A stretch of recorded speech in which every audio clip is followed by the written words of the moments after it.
What is up, YouTube? This is T1 coming at you with another video. And since January is almost over, it's time to talk about another season of Smallville. Today I'm going to talk to you about Season 6. Now, if you remember my last review, Season 5 was a huge improvement over Season 4, and Season 6 is, in my opinion, maybe even a little better. Still not quite as good as Season 3, though. One of the biggest positives is Season 6 is really full of surprises. Now, twists and turns are, of course, a Smallville tradition, but I was really thrown for a loop by quite a few things that happened this season, starting with some of the new characters. Now, I figured we'd get to Jimmy Olsen eventually, but I sure as hell did not see Green Arrow coming. Even if he was just a guest in one episode, it would be cool, but he's this major supporting character from here on in. As I said in my review of Season 5, it drew a lot of lines in the sand, and Season 6 builds on that. Lionel continues to be one of the most interesting characters on the show. As everyone runs to opposite sides of the good-evil line, he remains planted firmly in a moral gray area. What does he want? It just drove me crazy, but in a good way. And Clark is getting closer and closer to being Superman, obviously. Tom Welling gives his best performance of the show so far, and one thing that the writers really did well when it comes to his character is they understand that it's far more interesting for him to face cerebral and emotional challenges because, he's bulletproof. And while some may feel his big dilemma of this season was a little sappy, I thought it was pretty gripping and it made Lana more interesting. See, Lex and Lana are getting married, and while otherwise I'd say she outstayed her welcome, her tense relationship with the show's best character actually makes her feel vital to the plot again, and the climax of their storyline was just perfect. Also, for me, this is the season Lex officially became the Lex Luthor I know. I can pinpoint the exact moment, too.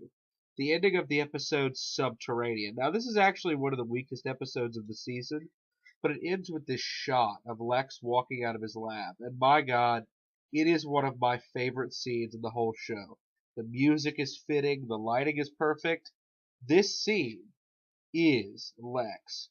As I said, while it is more interesting to see Clark be challenged on a mental level, there are still some amazing action scenes, especially in the episode Combat. Now, it's not Man of Steel violent, but it's pretty violent. The action scenes are much bigger than they've ever been. And unlike Season 5, which was serious but still pretty fun, for the most part, Season 6 is dark. I actually had to check and make sure Zack Snyder wasn't the showrunner for this season. I think this was the darkest live action adaptation of Superman up to this point. On several occasions, the first thought that crossed my mind upon finishing an episode was, Jesus Christ. Countless episodes had me feeling that way. Chloe also goes through some issues this season too. Remember in Season 4 when they brought up that all of the women in her family went insane? Remember how out of nowhere and meaningless that turned out to be? Well, here it actually pays off. She has a crisis of identity. Not only does she find her long-lost mother, but she finds out that she herself is one of the meteor-infected people. And I never really thought about how much she hated them before, but hell, she's the one that coined the term meteor freak. It's actually pretty compelling. This season also has fewer standalone episodes, and more than any season before it has a real crescendo. It just builds and builds until that finale. Boom. As I said before, the show has always had pretty great finales, but this one just takes the cake. Going back to the unexpected stuff, obviously Green Arrow came out of nowhere, but there's a whole little Justice League formed at the midpoint of this season. Clark meets Martian Manhunter. It's just awesome. Let's talk about the flaws, though, because there are a couple.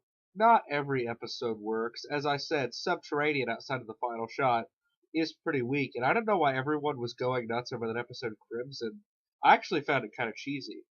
And while I do like that the show goes dark again, like Season 3, this season is just so bleak that at points it doesn't even feel like Superman. There are some really, really dark episodes, and it kind of goes too far, in my opinion.